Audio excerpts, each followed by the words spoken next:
Hello मैत्रिणींनो, तर बघा मी फोर्टक्स ब्लाऊजची कटिंग म्हणजे आकृती कशा पद्धतीने काढलेली आहे. डायरेक्ट पिसावरती कटिंग करते मी.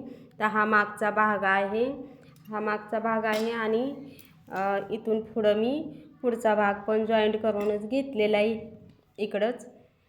तर मागचा भाग आपण उंची आहे 13 इंचाचे 1 इंच वाढवून घेतलेलं आहे, 14 इंच घेतलेला आहे. तर हा फोर्टक्स ब्लाऊज डायरेक्ट पिसावरती कटिंग करायचा आहे. तर कुठंसुद्धा चुनी आणि फुगा येणार नाही. तर तुम्ही अशा पद्धतीने कटिंग करा. तर बघू शकता तुम्ही, हा बॅक साईड भाग आहे. मी उंची घेतलेले 14 इंच उंची घेतलेले, 1 इंच वाढवून 14 इंच घेतलेले. मागचा गळा 7 इंच घेतलेले आणि शोल्डर 5 इंचाची शोल्डर ठेवलेले आणि मुंडा 5.5 इंचाचा मुंडा आहे. 1 इंच आतमध्ये राऊंड शेपसाठी घेतलेला आहे.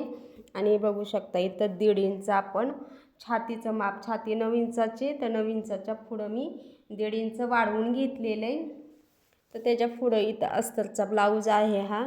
तर अस्तरचा ब्लाऊज असल्यामुळं सिंगलच योगपट्टी काढलेली.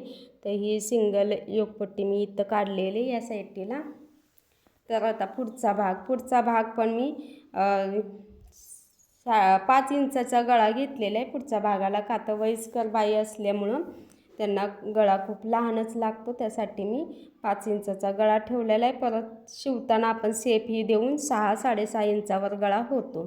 आता मुंडा घेतलेला आहे मी. तर जितका मुंडा मी बॅक साईडला घेतलेला होता तितकाच मुंडा मी पुढच्या साईडला पण ठेवलेला आहे. तर तुम्ही अशा पद्धतीनं ब्लाऊज शिवून बघा, कुठंसुद्धा चुनी किंवा फुगा येत नाही आणि एकदम मुंड्यामध्ये ब्लाऊज व्यवस्थित बसतो. तर अशा प्रकारे मुंडा आहे, बघू शकता तुम्ही.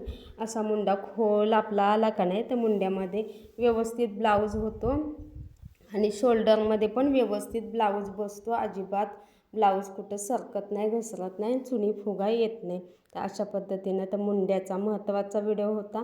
तर अशा पद्धतीनं तुम्ही मुंड्याला शेप द्या 1-1 इंचाचाच, 1.5 इंचाचा नाही ठेवायचा, 1-1 इंचाचा ठेवायचा. बाई जाडी असू बारीक असू, कुठल्याही साईजची बाई असू द्या, मी प्रत्येक ब्लाऊजला 1-1 इंचाचा अजूनपर्यंत माझ्याकडं एकही कंप्लीट आलेलं नाही की चुना आला, फुगा आला, घोळा आला.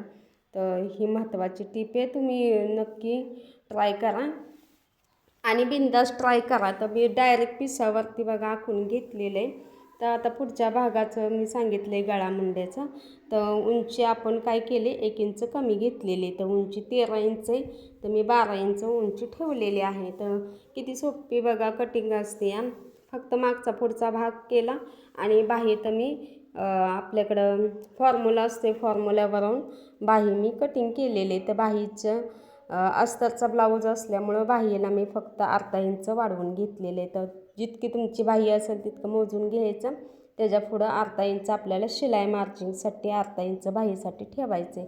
तर व्हिडिओ कसा वाटला कमेंटमध्ये नक्की सांगा. व्हिडिओला लाईक करा आणि सबस्क्राईब करून घ्या. तर धन्यवाद.